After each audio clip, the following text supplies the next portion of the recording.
ایک عظیم وظیفہ اہل اللہ کا طریقہ، اس طریقے پر، اس نہج پر اعتکاف کر کے روزے کی حالت میں اس کی تعداد کو مکمل کیا۔ اللہ تبارک و تعالیٰ اس محنت کو، اس کاوش کو قبول و منظور فرمائے۔ اس کا ایک نقش لکھا ہے کابرین نے، عاملین نے، بزرگوں نے، اور محنت کرنے کے بعد ضرورت ہوتی ہے روحانی مجالس کی کے اندر اس کی اجازت کی۔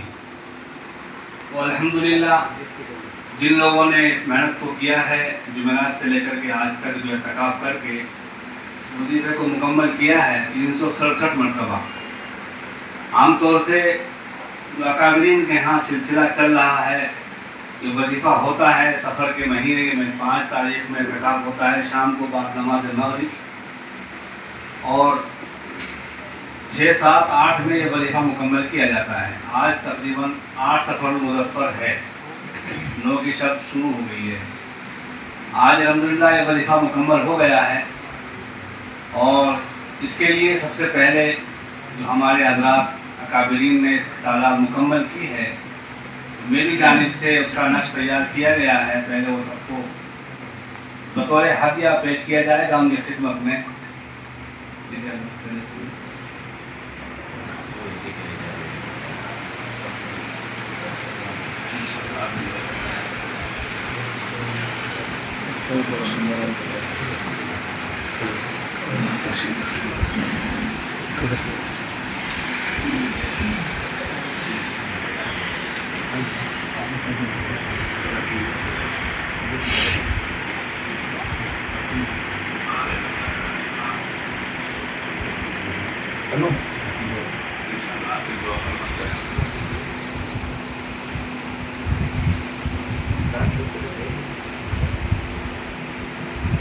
اور کوئی بچا؟ آپ پیچھے رہ گئے سر، آپ دعا کرتے رہے میرے لیے۔ ہو گیا صاحب؟ کوئی بچا تو نہیں؟ آپ رہ گئے؟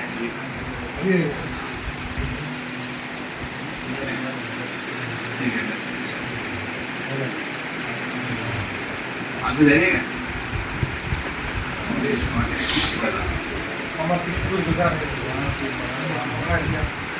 دماغ میں ایک بات آئی، اصل میں یہ وظیفہ جو ہے الہامی وظیفہ ہے۔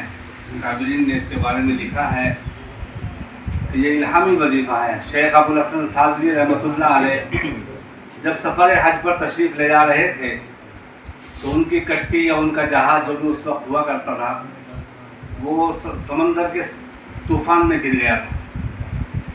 تو کچھ لوگوں نے لکھا ہے کہ حضرت نے مراقبہ فرمایا، کچھ لوگوں نے لکھا ہے کہ حضرت جہاز کے اندر سوئے ہوئے تھے۔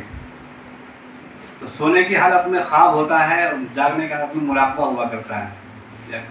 اکابرین کا سلسلہ چل رہا ہے، تو زیادہ جو قول ہے وہ مراقبے کی حالت معلوم ہوتی ہے کابرین کے یہاں سے کہ حضرت نے مراقبہ فرمایا جب طوفان میں جہاز ان کا گر گیا۔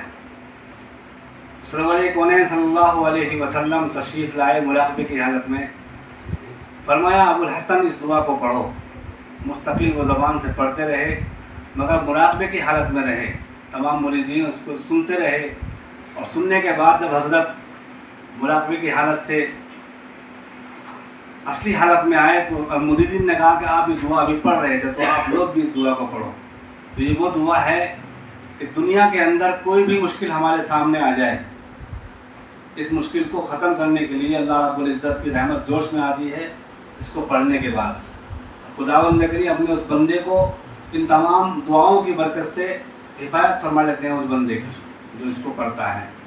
اب اس کے بعد اکابرین نے اس کا ایک وظیفہ طے کیا ہے۔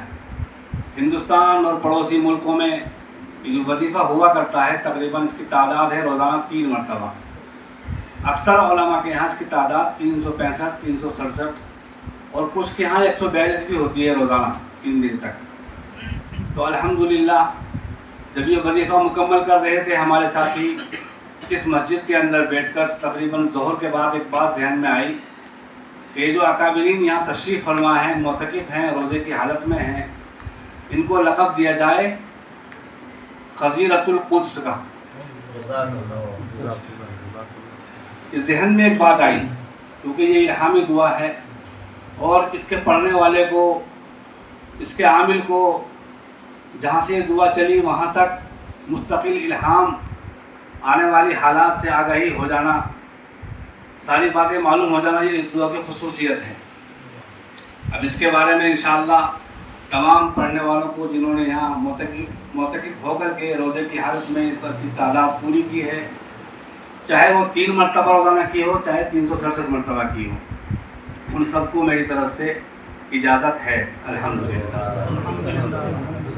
اس کا پورا سلسلہ میرے بعد میرے والد محترم، اس کے بعد مولانا افتخار صاحب نور اللہ مرقدہ، اور اس کے بعد جو سلسلہ ہے شیخ ابوالحسن شاذلی تک، وہ انشاءاللہ عن قریب ہی آپ کے ایڈریسوں پر پہنچ جائے گا. مکمل اس کے وظائف، اس کا اوراد، کیسے اس کو پڑھنا ہے، کہاں کہاں اس کو استعمال کرنا ہے.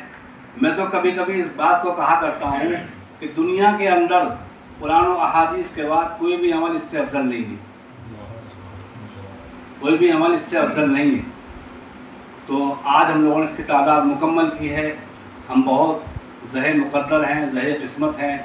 آپ لوگ سبھی مل کر کے خصوصاً میرے لیے اور ہمارے لیے اور پوری امت مسلمہ کے لیے دعائیں خاص کریں گے. اس سے پہلے سورہ یاسین ہاں، تو انشاءاللہ باقی جو معاملہ ہے وہ ابھی جن لوگوں نے یہ وظیفہ کیا ہے وہ یکے بعد دیکھ دے، ایک ایک آتے رہیں وہ 1-2 منٹ کے اندر اپنے تاثرات.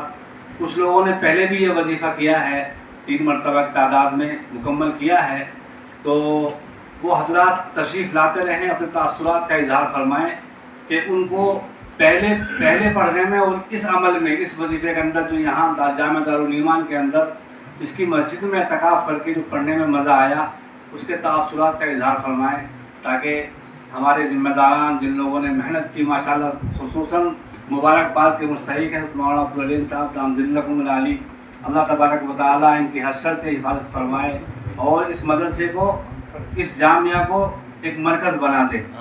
زمینی تھوڑی حالت چھوٹی ہے، اللہ اس کو وسیع فرما دے.